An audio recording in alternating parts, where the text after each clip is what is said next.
తెలంగాణలో 2029 ఎలక్షన్‌లో తెలంగాణలో పాగా వేయడం కోసం తెలంగాణనే టార్గెట్‌గా బీజేపీ ప్రయత్నాలు ముమ్మరం చేస్తున్నట్టుగా కనిపిస్తా ఉంది. తెలంగాణలో గూడా 3 రోజుల పాటు నితిన్ నబీ దీనికి సంబంధించి బీజేపీ కేంద్ర అధ్యక్షుడు కూడా తెలంగాణలో పర్యటించబోతున్నట్టుగా కూడా తెలుస్తోంది. నిజంగా ఏం జరగబోతుంది 2029లో బీజేపీ అధికారంలోకి వచ్చేటువంటి ప్రయత్నం ఏమైనా జరగబోతుందా? భానుప్రసాద్ గారు, అసెంబ్లీ ఎన్నికల్లో బీజేపీది 3వ స్థానం. అసెంబ్లీ ఎన్నికలు అయిన తర్వాత కంటోన్మెంట్ ఎన్నికలు జరిగినాయి. బీజేపీ 3వ స్థానమే. కంటోన్మెంట్ ఎన్నికలైనాక జూబ్లీస్ ఎన్నికలు జరిగాయి. బీజేపీ 3వ స్థానమే. పంచాయతీ రాజ్ నేతృత్వంలో గ్రామ పంచాయతీ ఎన్నికలు జరిగాయి. బీజేపీ భూతద్దం పెట్టినా ఎక్కడ కనబడలేదు. మున్సిపాలిటీ ఎన్నికలు జరిగాయి. బీజేపీకి వచ్చిన మున్సిపాలిటీలు 1-2 తప్ప ఏం లేవు. కాబట్టి బీజేపీ అనేది 2029 ఎన్నికలకు కూతమేడు దూరంలో కాదు కదా, మనం కేకేస్తా కూడా వినబడని పరిస్థితిలో ఉన్నది. కాబట్టి వాళ్ళు ఎన్ని విన్యాసాలు చేసినా, తలకిందులు తప్ప చేసినా తెలంగాణలో భారతీయ జనతా పార్టీ అధికారంలోకి వచ్చే అవకాశం లేదు.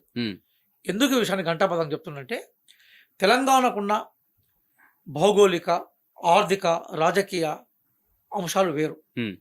ఇక్కడ ఒక మహత్తరమైన పోరాటం జరిగింది. అది తెలంగాణ సాయుధ రైతాంగ పోరాటం, నిజాం సర్కారు వ్యతిరేకంగా జరిగింది. ఇప్పుడు కమ్యూనిస్టు పార్టీలు దున్నేవాడికి భూమి కావాలని ఒక ఉద్యమాన్ని తీసుకొచ్చాయి. Congress party join in India, భారతదేశంలో విలీనం కావాలని మేము ఉద్యమాన్ని తీసుకొచ్చాం. ఈ 2 ఉద్యమాలతో భారతీయ జనతా పార్టీకి స్థానం లేదు. అట్లాగే ఇక్కడ ఈ తెలంగాణ ప్రాంతంలో యూత్ ప్రధానంగా భూమి కోసము, భుక్తి కోసము, విముక్తి కోసము ఇక్కడ కొన్ని ఉద్యమాలను తీసుకొచ్చాయి. ఆ ఉద్యమాలను బీజేపీ పూర్తిగా వ్యతిరేకించింది. అలాగే బీజేపీ ఆధునికతకు వ్యతిరేకమైన అంశం. అలాగే బీజేపీ గంగా జమున తహజీబ్ అంటే అందరు కలిసిమెలిసి సంస్కృతికి భిన్నమైన పార్టీ అది. కాబట్టి వాళ్ళు మొన్న వీళ్ళు బార్ల గేట్లు తెరిచారు కాబట్టి బీఆర్ఎస్ ఎంపీ ఎన్నికల్లో బీఆర్ఎస్ దయతోటి కొన్ని సీట్లు గెలిచారు వాళ్ళు. నిజంగా అదే వాళ్ళ నిజమైన శక్తి అనుకుంటే, పంచాయతీ ఎన్నికల్లో వాళ్ళ అడ్రస్ ఎక్కడ ఉందో మీరు చెప్తే నేను వింటాను. మున్సిపాలిటీ వాళ్ళ శక్తి ఎక్కడ ఉంటే మీరు చెప్తే నేను వింటాను. అట్లాగే కంటోన్మెంట్ ఉప ఎన్నికల్లో కానీ జూబ్లీ ఎన్నికల్లో వాళ్ళ శక్తి ఎంతో మీరు చెప్తే నేను వింటాను. కాబట్టి భారతీయ జనతా పార్టీ రాజకీయ పార్టీగా వాళ్ళ ప్రయత్నాలు వాళ్ళు చేయొచ్చు. పార్టీకి హక్కు ఉంటుంది. కానీ అధికారం అనే కోణంలో మాత్రం భారతీయ జనతా పార్టీ తెలంగాణ సమాజానికి దూరంగా ఉంది. ఇది వాస్తవం. వాళ్ళ జాతీయ అధ్యక్షుడు కొత్తగా వచ్చింది ఏం లేదు కదా. గతంలో గడ్కరీ గారు జాతీయ అధ్యక్షుడి దగ్గర నుంచి మనం చూస్తున్నాం. దాని తర్వాత అనేక మంది జాతీయ అధ్యక్షుడు, అమిత్ షా గారు జాతీయ అధ్యక్షుడు ఇక్కడికి వచ్చారు. హోంమంత్రి కూడా ఇక్కడికి వచ్చారు. మునుగోడు సభలోనైతే ఆయన కంప్లీట్ గా సభలే ఒక 5-6 సభలు కేంద్ర హోంమంత్రి స్థాయిలో వచ్చి పెట్టారు. కానీ ఎన్నికల్లో వాళ్ళు గెలవలే కదా. కాంగ్రెస్ పార్టీ విజయాలను అసెంబ్లీలో వాళ్ళు ఎక్కడ ఆపలే కదా. కాబట్టి వాళ్ళు కలలు కంటున్నారు. కలలు కనే స్వేచ్ఛ వాళ్ళకు ఉంటుంది. కానీ ప్రజలు వాస్తవాల్లో ఉన్నారు. వాస్తవంగా తెలంగాణ సమాజం, తెలంగాణ ఓటర్లు భారతీయ జనతా పార్టీని గెలిపేయడానికి ఇక్కడ సిద్ధంగా లేరు. అంటే ఇక్కడ తెలంగాణలో ఉన్న బీసీ ఎంపీలకు, తెలంగాణలో ఉన్న బీజేపీ ఎంపీలకు కూడా కేంద్ర పదవులు ఇవ్వబోతోంది, ఇచ్చి బీసీలనే టార్గెట్ గా పనిచేయబోతుంది అన్నట్టుగా కొంచెం వినిపిస్తా ఉంది సార్. నిజంగా బీజేపీ వైపు నుంచి ఎంతమంది మంత్రులు వస్తే సంతోషమే, రాష్ట్ర అభివృద్ధికి వాళ్ళు కృషి చేస్తే సంతోషమే. కానీ బీజేపీ నుంచి ఇప్పటికే 2 కేంద్ర మంత్రులు ఉన్నారు కదా, కొత్తగా ఉన్నది ఏం లేదు కదా. ఆ 2 కేంద్ర మంత్రులు ఢిల్లీ నుంచి తెలంగాణ అభివృద్ధి కోసం ఎన్ని నిధులు ఇచ్చారో బీజేపీ ప్రచారం చేసుకోమనండి. నిజంగా వాళ్ళు చేసే ప్రచారం నిజమైతే ప్రజలు బీజేపీకి ఓట్లేస్తారు. వాళ్ళు తెలంగాణ తీసుకొచ్చింది గుండు సున్నా. వాళ్ళు తెలంగాణ నుంచే మంత్రివర్గంలో ప్రాతినిధ్యం వహిస్తున్నారు. కానీ తెలంగాణ సమాజానికి చేసింది ఏమీ లేదు. నిజంగా వాళ్ళు చేస్తే గ్రామ పంచాయతీ ఎన్నికల్లో కానీ మున్సిపల్ ఎన్నికల్లో అవే కదా పునాదిరాళ్ళు. బీజేపీకి చాలా సీట్లు వచ్చేవి, ఓట్లు వచ్చేవి. 2 జరగలే కదా. కాబట్టి వాళ్ళు ఎన్ని ప్రయోగాలు చేసినా కూడా తెలంగాణ ప్రజలు బీజేపీని విశ్వాసంలో తీసుకునే అవకాశం లేదు. ఒకవేళ కేంద్ర మంత్రులుగా తెలంగాణ అభివృద్ధికి బీజేపీ మంత్రులుగా కృషి చేస్తే, కేంద్ర మంత్రులుగా కృషి చేస్తే కాంగ్రెస్ పార్టీగా ప్రభుత్వంలో మేము ఉన్నాం కాబట్టి ఆహ్వానిస్తాం. అభివృద్ధి విషయంలో ఎక్కడ మాకు తేడా లేదు సార్. అందుకోసమే గౌరవ ప్రధానమంత్రి మోడీ గారు వచ్చినప్పుడు రేవంత్ రెడ్డి గారు గౌరవ ముఖ్యమంత్రి స్థానంలో వాళ్ళు ఎక్కడ మీటింగ్ పెడితే అక్కడ పోయినారు. వారితో పాటు కూర్చున్నారు. రాష్ట్ర అభివృద్ధి కోసం ఢిల్లీ పోయి కలిశారు. ఎక్కడ కూడా మేము కాంప్రమైజ్ కాలే కదా. ఎక్కడ కూడా మేము నేల విడిచి సాయం చేసే ప్రయత్నం చేయలే కదా. మేమేమంటున్నాం అంటే బీజేపీకి అభివృద్ధి అనేది కాదు, వాళ్ళ అధికారం అనేది వాళ్ళకు పరమావధి. మాకు అభివృద్ధి ప్రథమావిధి. అభివృద్ధి సాధిస్తే అధికారం ప్రజలే మాకు ఇస్తారు. బీజేపీ ఏమంటుంది, అధికారం వచ్చినాక మిగతా అన్ని చేస్తూ ఉంటుంది. మేము ఏమంటున్నాం అంటే మాకు అది అభివృద్ధి కొలమానంగా మేము చూస్తున్నాం. ఇప్పుడు బీజేపీ ఎప్పుడు కూడా తెలంగాణ పైన ఉదయాలను గెలవలేదు. అంటే ఇక్కడ ప్రజలు కొంచెం ఆలోచించే ఛాన్స్ ఉండదు సార్. ఎందుకంటే బీఆర్ఎస్ పార్టీని చూసిర్రు 10 ఏళ్ళుగా, ఇప్పుడు 2.5 ఏళ్ళుగా దాదాపు ఈ 5 ఏళ్ళు మళ్ళీ కాంగ్రెస్ పార్టీని చూస్తారు. అంటే ప్రభుత్వాలు మారితే మాకేమైనా జరుగుతుందేమో, మా జీవితాల్లో ఏమో మార్పు వస్తుంది, ఆర్థికంగా మేము బలపడతామేమో, ఈ విధంగా ఆలోచించి బీజేపీని గెలిపించే పరిస్థితులు ఉండబోంటారా? ఇప్పుడు మీరే చూడండి, ఈ మొత్తం భారతదేశంలో అన్నిటికన్నా వెనకబడి రాష్ట్రం ఏది? ఉత్తరప్రదేశ్. ఎవరు అధికారంలో ఉన్నారు? భారతీయ జనతా పార్టీ. దానికన్నా కొంచెం వెనుకబడి దేశ రాష్ట్రం ఏది బీహార్, ఎవరి అధికారంలో ఉన్నారు? భారతీయ జనతా పార్టీ. ఉమ్, దాని వెనుక చూస్తే మనకు అనిపించే ఇంకో బీహార్ రాష్ట్రం మధ్యప్రదేశ్, ఉమ్, ఎవరి అధికారంలో ఉన్నారు? బీజేపీ. ఉమ్, రాజస్థాన్ ఉంది, ఎవరి అధికారంలో? బీజేపీ. ఉమ్, ఈ భారతదేశంలో అత్యంత పేద రాష్ట్రాలు ఏవైతున్నాయో ఉమ్, ఆ రాష్ట్రాలన్నింటిలో బీజేపీ ప్రభుత్వం ఉంది. ఉమ్, ఆ బీజేపీ ఉండడం వల్లే ఆ రాష్ట్రాలు మరింత ఘోరంగా వెనుకబడిపోయినాయి. ఉమ్, దక్షిణాది రాష్ట్రాలను తీసుకుందాం, కర్ణాటక, అట్లాగే తెలంగాణ, తమిళనాడు, ఉమ్, కేరళ, సరే అంతో ఇంతో ఆంధ్రప్రదేశ్.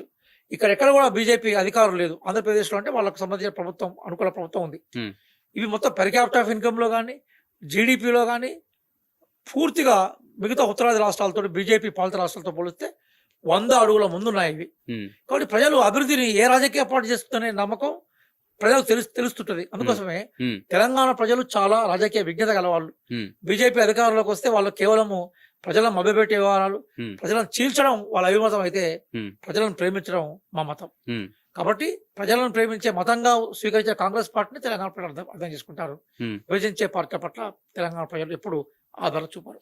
బీజేపీలోకి 2029లో బీజేపీ అధికారంలోకి రాబోతుంది తెలంగాణలో. బీజేపీ నుంచి రేవంత్ రెడ్డి ముఖ్యమంత్రిగా ఉండబోతున్నాడు అని చెప్పేసి ఈ రకమైనటువంటి ప్రచారం కూడా వినిపిస్తా ఉంది సార్. ఏం చెప్తారు దీనికి సంబంధించి? బీజేపీ సొంత నాయకుల మీద నమ్మకం లేనట్టుంది. ఉమ్, ఇప్పుడు స్వతంత్ర ఉద్యమంలో సర్దార్ వల్లభాయ్ పటేల్ వారు చాలా గొప్ప నాయకుడు, జాతీయ నాయకుడు, కాంగ్రెస్ పార్టీ నాయకుడు, ఉప ప్రధానమంత్రి గారు. అవును. వారి పేరును వీళ్ళ స్వతంత్ర ఉద్యమంలో వీళ్ళ కేర్ ఆఫ్ లేదు కాబట్టి, వీళ్ళు బ్రిటిష్ వాళ్ళతో కలిసి పనిచేసిన దాఖలాలు ఉన్నట్టుగా మనకు అనేక విషయాలు తెలుస్తున్నాయి కాబట్టి పటేల్ గారి పేరును వాడుకునే ప్రయత్నం చేశారు. ఉమ్, ఇవి బీజేపీ నాయకులు ఏం మాట్లాడతలేరు. కొన్ని ప్రెస్ వాళ్ళు, ఉమ్, అక్కడక్కడ కొంతమంది మీడియా వాళ్ళు ఊరికే కాంగ్రెస్ పార్టీలో కన్ఫ్యూజన్ క్రియేట్ చేయడం కోసము ఉమ్, వాడుతున్నారు. రేవంత్ రెడ్డి గారు మా సైన్యాధిపతి. ఉమ్, రేవంత్ రెడ్డి గారి కృషి వల్లనే కాంగ్రెస్ పార్టీ ఇక్కడ అధికారంలోకి వచ్చింది. సోనియా గాంధీ గారి దీవెనలతోటి, రాహుల్ గాంధీ గారు, ప్రియాంక గాంధీ గారి యొక్క వాత్సల్యంతో, వారి సహకారంతో రేవంత్ రెడ్డి గారు అధికారంలోకి వచ్చారు. ఉమ్, రేపు రాహుల్ గాంధీ గారు దేశంలో ప్రధానమంత్రిని ఎట్లా చేయాలనే లక్ష్యంతో రేవంత్ రెడ్డి గారు పోతున్నారు. ఉమ్, వారిని సైకలాజికల్గా ప్రజల్లో ఒక కన్ఫ్యూజన్ క్రియేట్ చేయడం కోసం మాటలు. ఉమ్, అంటే ఇప్పుడు ఇదే మాటలు బీజేపీ వాళ్ళు మాట్లాడితే మరి వాళ్ళ దగ్గర చాలా డజన్ల కొద్ది నాయకులు ఉన్నారు కదా, ఉమ్, బీఆర్ఎస్ నుంచి వచ్చిన నాయకులు, వాళ్ళ సొంత నాయకులు. ఉమ్, వాళ్ళ వరకు శక్తి సామర్థ్యాలు లేవనా? ఉమ్, కాబట్టి ఉత్త అమ్మక ప్రచారం అది. ఉమ్, అట్లాంటి వాటి మీద మనం ఎక్కువ ప్రయారిటీ ఇచ్చి మాట్లాడాల్సిన అవసరం లేదు. ఉమ్, రేవంత్ రెడ్డి గారు మా నాయకుడు. 2029లో కాంగ్రెస్ పార్టీ రేవంత్ రెడ్డి గారి నాయకత్వంలోనే మళ్ళీ అధికారంలో రాబోతుంది. ఉమ్. మా లక్ష్యం ఎప్పుడు దేశంలో రాహుల్ గాంధీ గారిని ప్రధానమంత్రి చేయడం. ఇక్కడ బీజేపీ ఇందిరాగాంధీ యొక్క ఎమర్జెన్సీ పీరియడ్ ని పాఠ్య పుస్తకాల్లో చేర్చేటువంటి ప్రయత్నం కూడా జరగబోతుంది అంటూ కూడా కొన్ని వార్తలు కూడా వచ్చాయి సార్. దాని గురించి మీ అభిప్రాయం ఏంటి సార్? నిజంగా ఎందుకు ఆల్రెడీ పెట్టాల్సి పుస్తకాల్లో వస్తుంది? చేర్చారు 9th క్లాస్ లో. మరి అట్లే సవర్కర్ గారి లొంగుబాటు కూడా చేస్తే బాగుంటది. ఉమ్, అలాగే బ్రిటిష్ వాళ్ళు పరిపాలిస్తా ఉన్నప్పుడు ఉమ్, ఆర్ఎస్ఎస్ 1925లో ఏర్పడ్డది. ఉమ్, ఆర్ఎస్ఎస్ బ్రిటిష్ వ్యతిరేక చేసిన పోరాటాలకు సంబంధించిన ఘట్టాలు కూడా చేస్తే మంచిగా ఉంటుంది. ఉమ్, అట్లాగే ఇప్పటిదాకా భారత రాజ్యాంగం పట్ల ఆర్ఎస్ఎస్ లాంటి సంస్థలు ఉమ్, వాళ్ళ వైఖరి ఏంటో కూడా దాంట్లో చేరిస్తే మంచిగా ఉంటుంది. ఉమ్, ఎమర్జెన్సీని అప్పుడున్న పరిస్థితుల్లో, తప్పనిసరి పరిస్థితుల్లో ఇందిరాగాంధీ గారు తీసుకొచ్చారు. ఉమ్, అదే సందర్భంలో ఎమర్జెన్సీలో జరిగిన కొన్ని తప్పిదాలకు అప్పుడు ఇందిరాగాంధీ గారు, తర్వాత రాజీవ్ గాంధీ గారు, ఇప్పుడు రాహుల్ గాంధీ గారు కూడా కొన్ని విషయాల విచారం కూడా వ్యక్తం చేశారు. ఉమ్, అదే సందర్భంలో ఎమర్జెన్సీ టైంలో ఈ దేశం యొక్క అభివృద్ధి రేటు కానీ, విచ్ఛిన్నకర శక్తులను ఇక్కడ నుంచి మనం తరిమివేయడం కానీ, సైన్యపరంగా బలోపేతం కానీ, ఆధునిక వైపు భారతదేశాన్ని మళ్లించడం కానీ, ప్రపంచ దేశాల్లో భారతదేశం యొక్క విదేశాంగ విధానానికి గొప్ప గుర్తింపు రావడం లాంటి పాజిటివ్ పాయింట్స్ కూడా ఉన్నాయి. ఒక అంశాన్ని పాఠ్యపుస్తకంలో చేర్చడానికి మేము వ్యతిరేకించాం. ఉమ్, మీరు డిమెరిట్స్ మాత్రమే చెప్పాలి, లోపాలు మాత్రమే చెప్పాలనుకున్నాడు అనే వైఖరి సరైనది కాదు. ఉమ్, అదే టైంలో ఎమర్జెన్సీ ద్వారా జరిగిన గొప్పతనం కూడా చెప్పండి. ఉమ్, అదే టైంలో మరి మిగతా భారతీయ జనతా పార్టీ లేదా దాని వెనుకున్న సంస్థలకు సంబంధించిన కృషి లేదా వాళ్ళకి సంబంధించిన పాత్ర స్వతంత్ర ఉద్యమంలో కానీ మిగతా సందర్భంలో కానీ ఉంటే కూడా అది కూడా చెప్పండి. ఉమ్, విద్యార్థులకు అన్ని విషయాలు తెలుస్తాయి కదా. ఉమ్, కానీ కాంగ్రెస్ పార్టీని రాజకీయంగా టార్గెట్ చేయడం కోసం పాఠ్యపుస్తకాలు ఉపయోగించుకునే వైఖరి అనేది దుర్మార్గం. ఉమ్.